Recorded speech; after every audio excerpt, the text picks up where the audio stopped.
Welcome to the Chess Angle. This is not your typical chess podcast. If you're an amateur or club-level player, the Chess Angle is for you. Our content is aimed at busy adults who are serious about the game but have limited study time.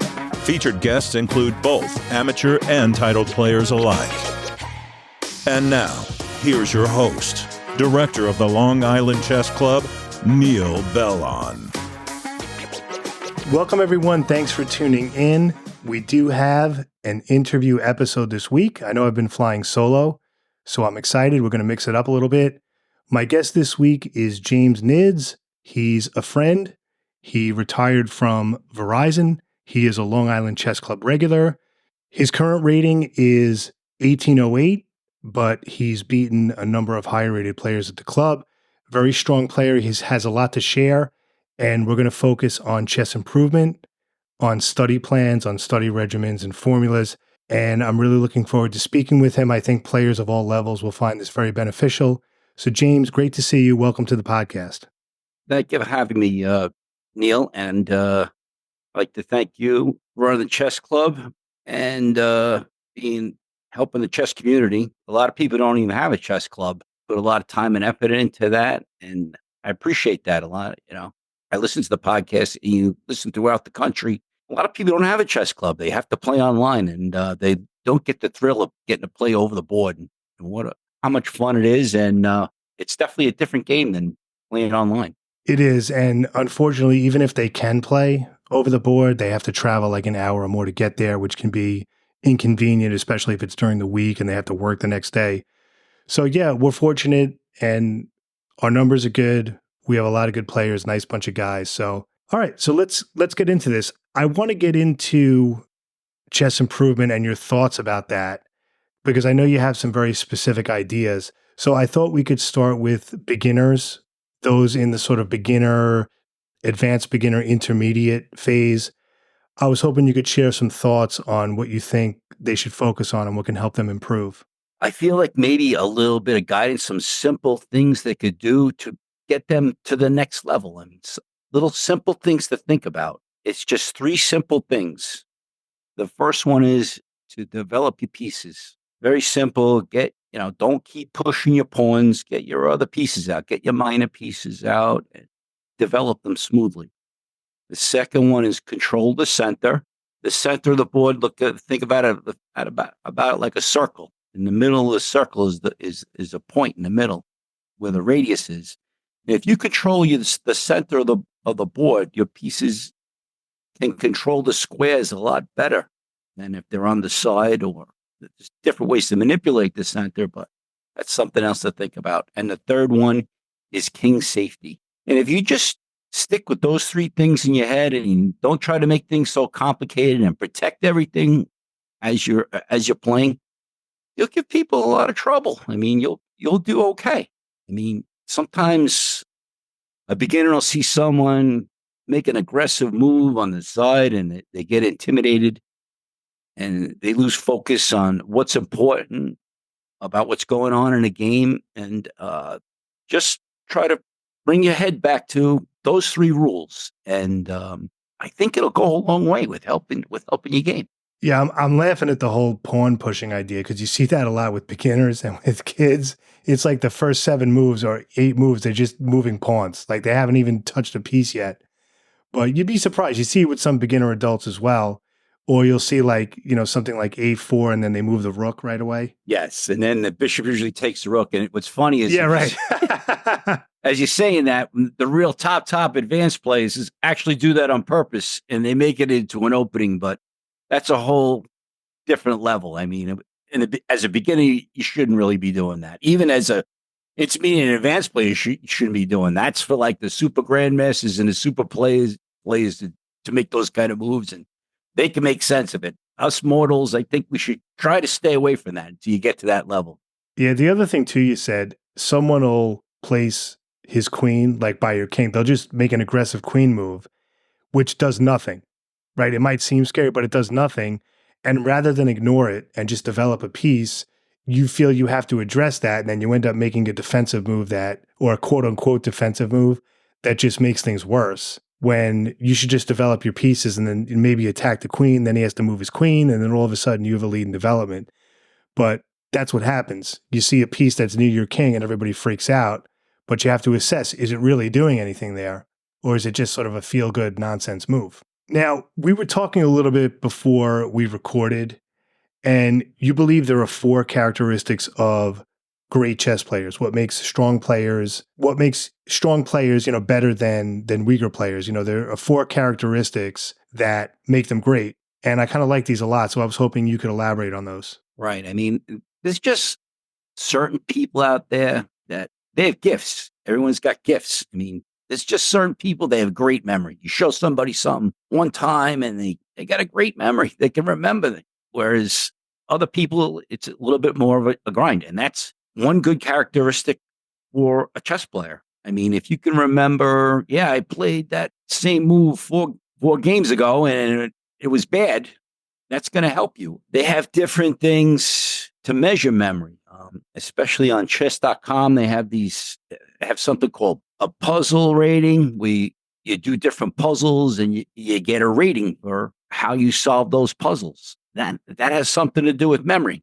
Actually, that's the next one, which is more calculating. I'm kind of going off base here, but the next one is calculating variations. I guess that has a little bit to do with memory also. I'm going to go into that one, calculating variations. Sure. That's like a puzzle rush rating. That's another thing. I mean, I can maybe do in a 3-minute puzzle rush, I can do like 20 to 25 maybe, and that's pretty good. But there's other people that can do like 40 or 50. That's a great chess characteristic. That means he's got certain tools to make him a better chess player. The next one, it would be your willpower to win. There's just some people, you could be doing anything, throwing a coin against the wall, doing it, they're just very, very competitive and they want to win. That's willpower. There's certain people that have very strong will. They just will not give up. And that's another great characteristic of a good chess player. Another one would be personal knowledge. As you review different games from different chess masters, and for example, an open or closed position, where you can recognize, is this an open position? Is this a closed position? Should I exchange my knight for a bishop in this position? Generally speaking, if it's an open position, you'd rather have bishops. If it's a closed position, you'd rather have knights. And to recognize that, that's another characteristic of a great chess play. They know when to exchange that knight for the bishop at the right time. I think those are the four things that make, and that's some of that's just genetics. There's just certain people, they got gifts. They're gifted, and they find this game, and their gifts make them more talented. They kind of give you an advantage over other people, if that makes sense. Oh yeah, certain people definitely have a knack for it. And when you mention positional knowledge, it seems like there's sort of this new school of playing where players are kind of focused. It's more on just immediate. They're just kind of like making moves. It's like, let me take it one move at a time. They're not really thinking too far ahead or about square control, whereas sort of an old school way of playing is much more positional, building up small advantages and kind of seeing the big picture. It's funny, a lot of these newer players who have this more immediate style where it's kind of like, let me just think one move at a time, they're actually doing very well. And it could be because of their tactical prowess. But it's interesting when you have a player like that over someone who's strategizing and thinking more long-term. Right. It's interesting. And then you talk about willpower and the fighting spirit.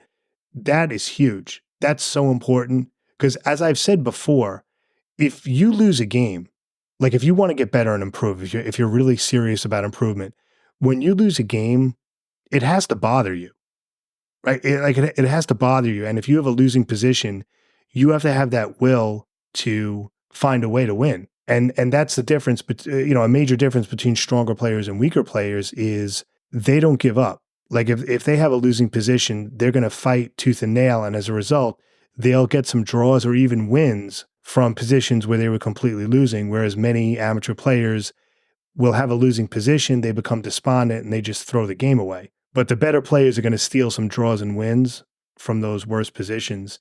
And then what you said about memory, I mean, they looked into this. I remember reading something where they did a study of like grandmasters and title players versus amateurs, and the title players relied much more on pattern recognition, whereas the amateurs were kind of like thinking about everything from scratch and analyzing. Because the GMs, they just have such a vocabulary of patterns that even if as an amateur we can find the right move, it's going to take us so much longer. Like, do I sack the exchange here?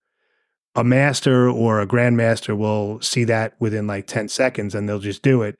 Whereas we'll analyze for a long time and then finally do it. And even though it's correct, even then we're still feeling insecure about it. 100%, 100%. You know, I can recall being in games myself, Neil, where the position was so complicated and I was playing against a player that was stronger than me. And I would end up making the right move. And then my opponent, within seconds, makes the exact right move afterwards. You know, within seconds, it's taken me 10 minutes to make the right move, and it's taken him 5 seconds. Now, that's a net loss as far as your time control. That's something you got to think about when you're playing. I'm a little bit older now, so I had to change my chess style a little bit.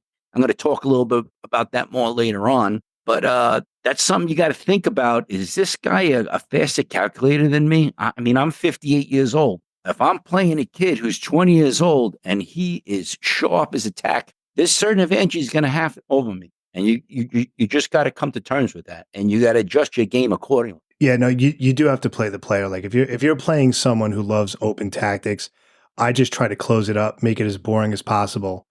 And then my hope is that they're going to try to force a tactic where it doesn't exist because they don't want to do any kind of slow maneuvering, even though the position calls for it. Yes. And a lot of those players don't like when you keep fighting back. They want the game to go fast. If you slow the game down, they don't like that. They don't want to, you got to make them work for that win. Don't give up that point. Fight for that draw. Fighting. There's so many ways to draw a game. It's not easy to win a game in chess. It's not easy to win a game in chess. Even if you're a pawn down. Yeah, but I like what you said too about how when you make a move and you're like thinking for a long time and then like bam, they whip out their response and it's like the right move.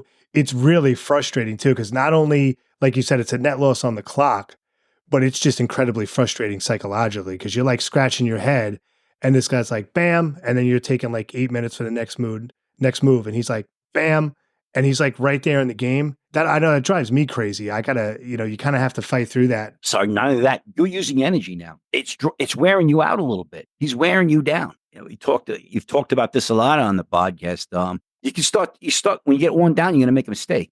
You don't want to make a mistake. Once you can make a mistake, now you're in real trouble. Yeah, and it's funny. You could have that one move. Like, let's say your opponent makes a tricky move. Like, it's a critical position, and you're like, I have to find the right. But there's maybe 2 moves I can play that won't lose the game. And let's say you find it, but that one move where you really struggled, it's like you said, that could change the trajectory of the whole game mentally because it just wore you out from that one move.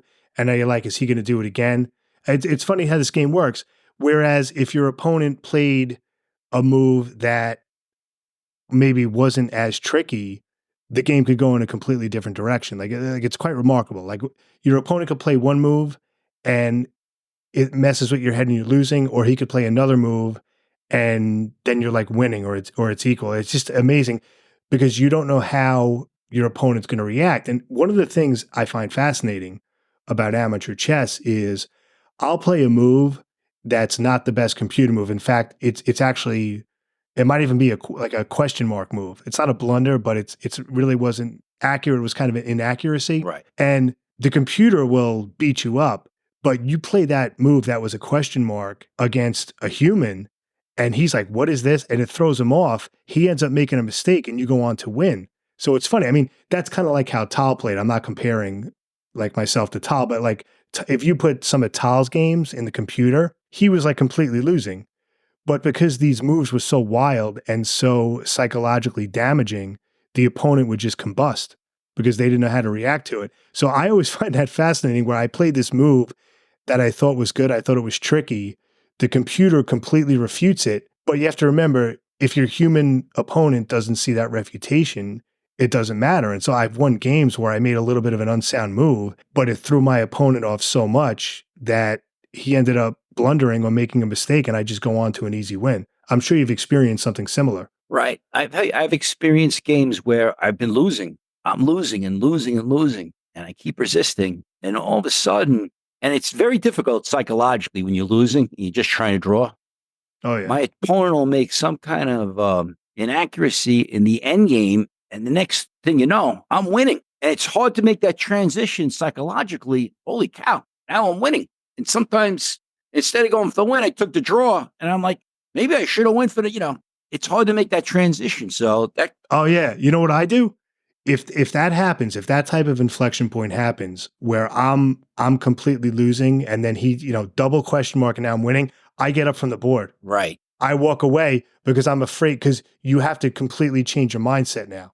I literally get up and I might even see the winning idea right away, but I go, look, I just get up and breathe. And then you come back. It's almost like you do a reset and it's like, okay, doesn't matter. Like I talked about like sunk cost last week. The fact that you were losing, that's a sunk cost. It's done. It doesn't matter now. It's a new game now. You're winning the position now. Right. That's your mindset. Just play the winning plan and don't think, because a lot of players do this, they somehow in some weird psychological way think that, well, they don't deserve the win now because they were losing for most of the game. And if I end up with a draw, I should be happy with that because I was losing most of the game. That's nonsense. Okay. Yeah, you have a winning position now. Like the switch has been flipped. It doesn't matter, and that's why a lot of players don't resign. But if you sort of rush into it and you still have that emotional baggage from when you were losing, you could give the game right back to your opponent. So I try to, unless I'm in severe time pressure, I just try to get up from the board, come back fresh, and say, okay, we've got a new situation here. And then that usually prevents me from allowing counterplay and then kind of blowing the one position that I now have. And I want to go back to when you lose a game and you take it so hard. When you play chess, you have to make an emotional connection. You've got to play with some emotion. You got to it's a difficult balance. You have to be objective about the position, but you have to play with some passion, some emotion. If you're not doing that, you're not playing. I mean, as you get older, you take it in stride a little better. When you're younger, you lose and you make a really foolish move, and it really it hurts when you lose. Makes you angry. Unfortunately in this game, you have to make that connection. And you're in music, even when you're playing a musical instrument, you got to have some emotion into it can't be just you press this button, press this and you're blowing the horn. You know what I mean? It doesn't work that way. It can't just be notes and rhythms. Exactly. So it's the same thing in chess. You gotta be, you gotta have, I don't know why chess players in general, you get into it and sometimes you'll see people, they start getting angry at each other and it's crazy. There's a YouTube video. It was it Korchnoi? I think it was Korchnoi playing one of the Polgar sisters in a speed game, and he loses, and he has a temper tantrum, and he's like, "That is the first and last time you'll beat me. That is the first and last time you'll beat me." And he but it was rude, but it was just it's funny. I mean, you watch it and you're more laughing rather. The guy was being a jerk, but more than thinking this guy, it's pretty funny. I'll try to link it up on YouTube so people can check it out. You know what? I do remember that. I do remember that. And, I want everybody to know out there that, you got to lose and win the right way too. When you win a game, don't rub it in someone's face, and the other person, it's hurtful when they lose, when you lose, don't start making excuses. You lost, you got outplayed, you're going to review your game, and you're going to try to do better the next time. And that's how you got to take it, That is, and there were times, just if I'm being, transparent, there were definitely times along the way where I lost and, I'll admit my reaction probably, right.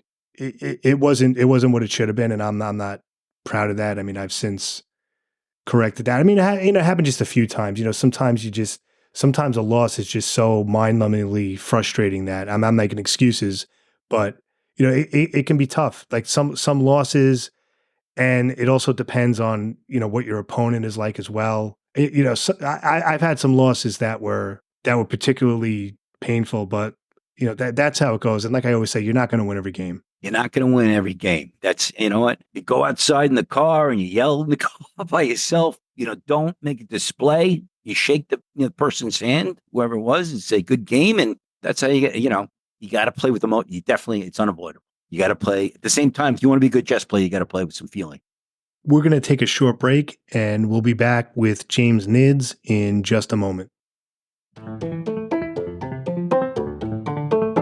I want to get into the psychology of a weaker player facing a stronger player. So hold that thought for a second. Let's talk about Kasparov versus Kramnik, the 2000 World Championship. And I'm just laughing because, of course, Kramnik made the Berlin defense a household term after that. Kramnik is a big underdog. He wins the match. I know you have a lot of thoughts on this match and how it influenced you, so tell us about that. All right. Before this, I thought you should try to win every game. If you're black, you're white, you do anything possible. Make it complicated. And when that match occurred, it totally changed my mindset on how to play a game of chess. Kramnik, we went over before all the great characteristics of a great chess player. And Kasparov was better at every phase of the game than Kramnik was. He was a world champion for 20 years.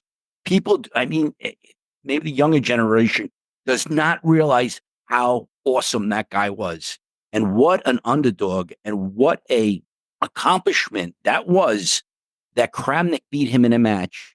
And especially, Bobby Fischer made the big statement, E4 is best by test. Kramnik took E4 and totally neutralized it. Kasparov could not penetrate this Berlin defense. And it was such a great discovery how he played it. And during that time, another great thing that I just learned about is the computers at that time were saying that white was better, that white should win. And Kramnik still played this Berlin defense. And he totally stopped Kasparov, and it forced him to stop playing E4 afterwards. And he got ahead of him in the match. He got 2 positional wins.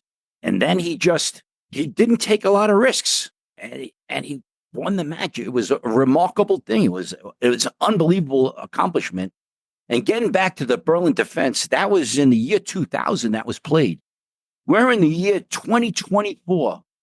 The leading grandmasters are still playing the Berlin defense and can't crack it. Once in a while you get a win on it, but 24 years later, they're still playing the Berlin defense. It's unbelievable. It's just, and when I found out about that, that told me, listen, as I'm getting older now, I can still play this game. I can't go into the crazy night off positions. He's crazy Grunfeld with this dynamic playing. You got to calculate.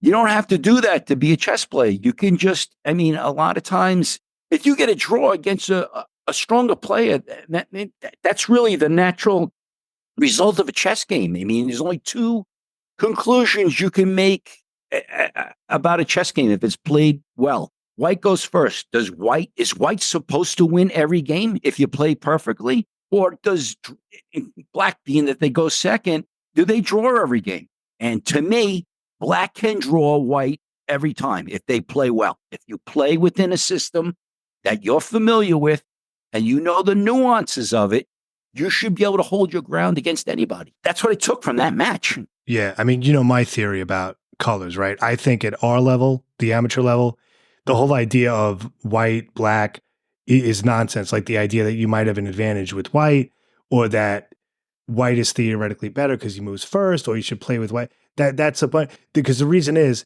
there are so many mistakes in amateur games, so many subtleties. It could be major mistakes. It could be minor mistakes. It could be inaccuracies, that any possible theoretical advantage you might have because you have the white pieces is completely negated. So that's nonsense. So when I get people at the club, I'll put the pairings up because I get this. This is a big pet peeve of mine. They're like, "Ooh, goody, I'm white. Oh, goody, I'm white. Yay!" And they start skipping around, and I don't say anything. I'm like, why? Like, what is wrong with you? You should be also saying oh, I'm glad I have black too. It doesn't matter, because at this level, and if they say, oh well, I have an advantage as white. Here's the problem, and I've said this before. It's not that they have an advantage with white. They're more comfortable playing white. they don't study enough with the black pieces. They don't have a solid enough repertoire. And that translates into, oh, well, you have an advantage as white. You don't have an advantage as white. You're not preparing and studying enough with your black pieces. That's what it is at our level. Now people are going to fight me on that, but you're not going to convince me that at the amateur level, you have like a big advantage. Both players got to take risks for a win to occur. If both players play conservative, there's not going to be this. It's going to be a draw result. It's going to be a draw. I mean, yeah, it's going to be a dry draw, right? Kramnik got 2 wins, and then it was draws the rest of the way, right? It was draws the rest of the way. It's 15 games of draws.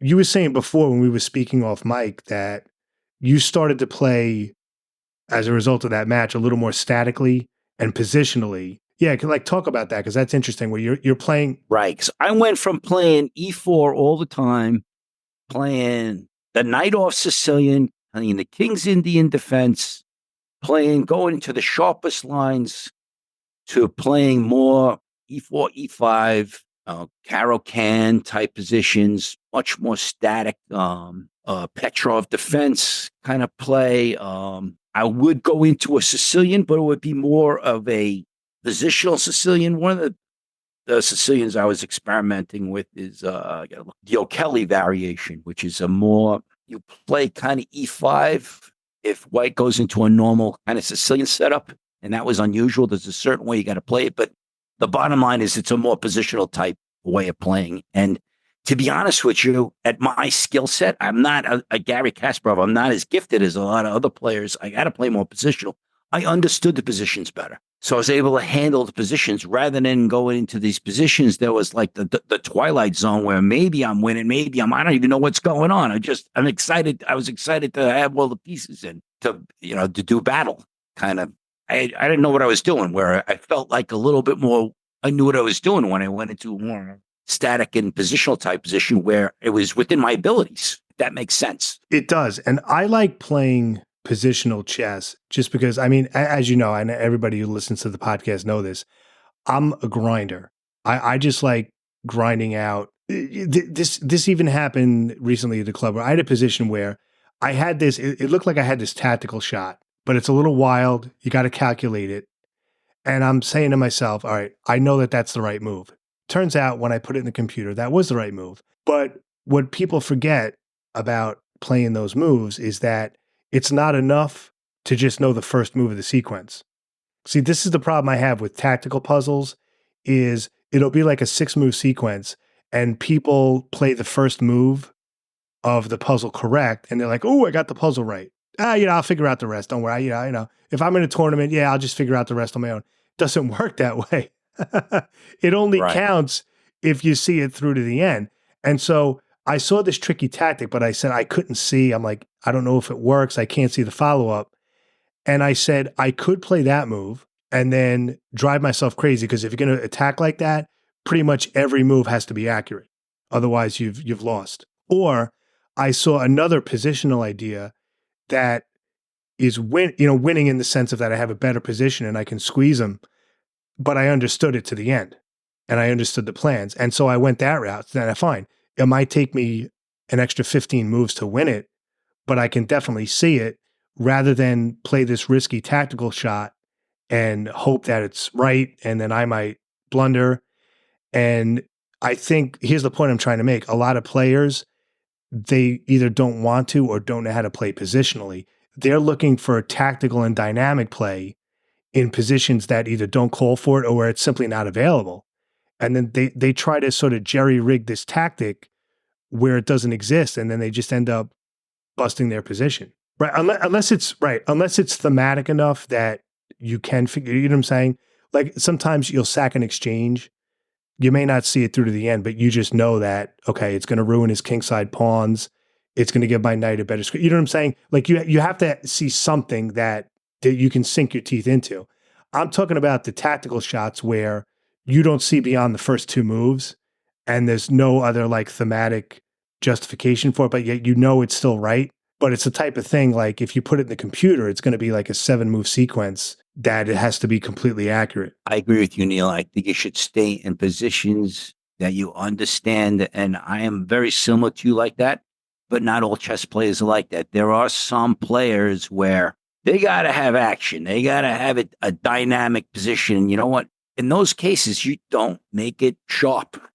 Sometimes that's a personal preference too. It depends on the personality of the person and the positions they like to play. Okay, we're both over 50. So do you feel, what are your thoughts on the whole thing? Well, as you get older, your skills decline and, do you think that's true? Do you think it's partially true? I think it's true, but I think you got to adjust your game. And I think with the tools out there today, I think you got to go a little more preparation, stay in your prepared positions. I still think you should work on your tactics. You should still be ready to use tactics. Longer time controls are better for older people. And I think you could still play. I mean, I saw a guy 100 years old playing the other day. You could play chess forever. You know what I mean? And the guys at the club, like we have a number of guys, they're like in their 80s. Yeah. And they're playing well, driving themselves to the club, doing well. I mean, Clayton Wilkie, right? Okay. He's 85, 84. I mean, something like that. He's like a 2000. He's rated 2000 or something like that, right? And man, he's right there in the game. He played Dan Levin, and they're in a very tricky rook and pawn end game. It's like rook and 3 versus rook and 4. And you know how annoying those are. Like with rook end games, it's like if you go on offense, then the other guy's going to take all your pawns and penetrate. And then if you stay on defense, you know what I'm saying? It's hard to do both. You know whether to just give up your pawns, maybe just push your pawn and queen it. Right. Do I push the pawns? He's threatening a pawn. Do I move my rook to an open file and let him take the pawn so I have an active, it's all these things you got to calculate. And sometimes defending the pawn passively can actually be better. You know how it is. Rook and pawn endgames are ridiculously annoying. Hard. Even grandmasters have difficulty with rook and pawn endgames. They're notoriously difficult. And he's right there in the game. And he had time pressure. They had less than 3 minutes each. And he's Dan's trying all these moves and Clayton's right there. Because the cliche is, I mean, let's face it, we stereotype is at his age, he's going to play. He was not blundering. This guy was not dropping the ball. Right. 3 minutes left. And I'm watching this guy in awe. I'm like, this guy's my idol. I want to be doing this. When I'm 85. I know. Absolutely. He's holding his own in time pressure in a rook and pawn endgame, did not make any mistakes, did not blunder anything. And they ended up drawing. And I asked him about coming on the podcast. I don't know. He wasn't too, some people don't like speaking, because this is difficult for some people. I speak all day for a living. So, I tried to get him on and he was, and I'm not going to push it because I wanted to discuss. I thought it would have been a good conversation to have an 80. I mean, maybe I got to massage him into coming on the podcast. I'll figure We'll get him on. I'll talk to him. I'll bribe him or, I don't know. Well, you know what? He can offer a different perspective. You know what I mean? Maybe this, he'd be an inspiration to other people too. Maybe, you know what I mean? I really want to pick his brain just about, what his thought process is, how he plays. But he's awesome. He really, and he's a really nice guy too. But it's just, I love seeing that at the club. So I'm going to turn it over to Jim. He's going to discuss his own personal study plan and his own recommendations and how he studies and prepares for tournaments. So Jim, take it away. Okay, everyone, I want to share. I know people get frustrated. They feel like they're not getting better. They're working so hard at chess. How come I can't get my rating up? How come I can't improve? I'm going to tell you what I do that I feel like I'm making some strides. One of the things I do, I think is a great thing, is I think you should be using technology now. I think you got to start using your phone. I think you got to use the internet. I think a limited use of books now. I don't think I think anything will get you better, but I think we got to follow what the younger generation is doing right now. And they're using the computer and they're getting better very quickly. You see these very young kids who are unbelievable how strong they are playing. I mean, we have a guy right now, Gukesh. I think he's 17 or 18 years old. Next month, he's going to be playing for the World Championship. This is something that's unheard of, how strong he is. I'm sure he's using the computer and he's not using methods I'm using, but the point I'm trying to make is we got to follow what the next generation is doing to get better. One of the things I think is a great product is this Chessable product. We should be using it too. That goes for younger people too. Maybe they don't know a product and a great opportunity this is to have this available. I mean, if this is why these people are getting better so fast rather than reading through a book, which takes a long time to get through. It's usually great instruction, but this is like accelerating the learning. If that makes sense. I mean, and you'll utilize your time a lot better. Yeah. And what about, okay, so you like Chessable, and then what about playing? Like, do you play online at all? I play on chess.com, and most everybody does, and I play on Lee Chess. And I think you brought this up a few times, Neil. You're not going to get a long game. That you're going to get. I like playing games with intervals, 5-3 and 3-2. I'm much better at 5-3 than 3-2. As the time gets faster, if, some guys can play a 1 minute game. I can't play a 1 minute game. That's as fast as I can go. Is probably a 5-3. That's probably a good control for me. You can play those games too. That's another way I train. I do that. And after the game, win or loss, you can analyze the game, and you see where the game loses the balance. If that makes sense. You look at the engine. Oh, this is where I made a mistake. When you play online, are you able to keep it disciplined? Like, what are you doing? Like an hour? Do you find yourself, if you lose a few games, do you find yourself getting addicted and unable to stop? I do not do that. I have the discipline to stop, and it's like after it starts getting sloppy, it's like you really should just stop and do something else. I think the study portion is actually probably a little bit more important than playing the blitz games. I mean, you do all this stuff. I mean, I know the guys got online ratings, whatever. The over the board is the greatest part. That's you're doing all this stuff, and I get a charge out of that. When I did my prep and I did all this, and then you put this work in with your tactics and your opening prep, and it comes out, I get a thrill out of that. I'm like, my work is paying off here. I mean, and then a lot of times you'll know the opening or the trick or whatever it is better than your opponent. You don't have to work as hard. And let me tell you something. These other players are using these tools. Don't think they're very aware of these tools. And if that's the case, you're right with them. You're in the game. They're not using something against you. You're on an equal playing field of, the ideas just as well as they do. I don't know how many times I've read books and gotten frustrated, and, not that my way is the best way, but maybe you could try something I'm doing and maybe that'll help your game. I mean, I really, I would like some people to get better. They get so frustrated. I see them coming week after week, and they're not getting better. And I feel like taking them, and I see their games sometimes, and I'm watching the games and going around the club, and I'm like, wow, that's like a one position there. And I find out the next day they lost or they draw the game, and I feel like if they able to use these tools, maybe that'll help them change their regimen up. Or so your regimen, it's basically 3 parts. You use Chessable for openings and tactics. Then you do about an hour of blitz. You either play 5-3 or 3-2. And then you do at least one over the board tournament game a week. That's my plan. There's times where I was playing 2 over the board. I was going to another club. I was playing another game. But what happens when you're older, you start getting tired. You start getting burned out. And once you get burned out, it's not fun. You want to make the game fun. You're excited to come. I'm going to try this new idea. I mean, I do like to change my openings up once in a while. I'll go around and watch other people play, and I'll say, well, that guy's playing the Carol Can. I'm gonna prep something for the Carol Can when I play him. I'm gonna not directly, but you never know who you're gonna pay week to week. But I'll have something on the side where I'll have a Carol Can variation. I'll be practicing, if that makes sense. So that's one of the fun things about going to club. You see what everybody else is playing, and that can narrow your preparation also. I mean, there's certain players, they're going to play E4. They're going to play E4. No matter what you say, they're going to play E4. That helps you prep. To me, that makes it easier. I like to bob and weave and do different. I have like I have a main repertoire, and I have little openings I like to do once in a while. That's my approach. You basically like the electronic tools more than books. Is that right?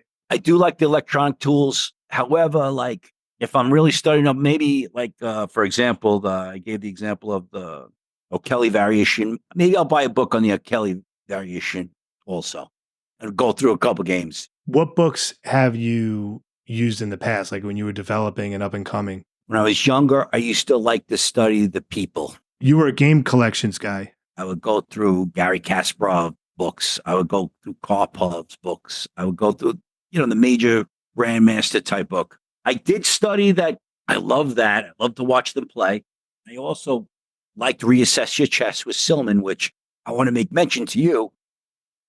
I changed my thinking through actually listening to this podcast and what a lot of the younger people are saying, and it changed the way my study approaches. And going over my games, I noticed that I'm missing tactics. So I'm focusing a little bit more on tactics, especially the chessable tactics courses. All right, and let's end with this. Right. The last tournament we had at the club, you won. That last game was really something with that tactic you had at the end. And it was, I mean, that was pretty crushing. He was trying to find, and there was nothing. So, but just maybe give us a recap. Like, what was that whole tournament like? Because I think, did you go 5-0? Were you 5-0? I was 4-0. 4-0, right? That's right. It was a summer. It was a 4-rounder. I don't know my own club. The first game, I played a young kid, and he stayed right with me. He was very good. But what happened in that game is he played an aggressive move where it didn't call for an aggressive move.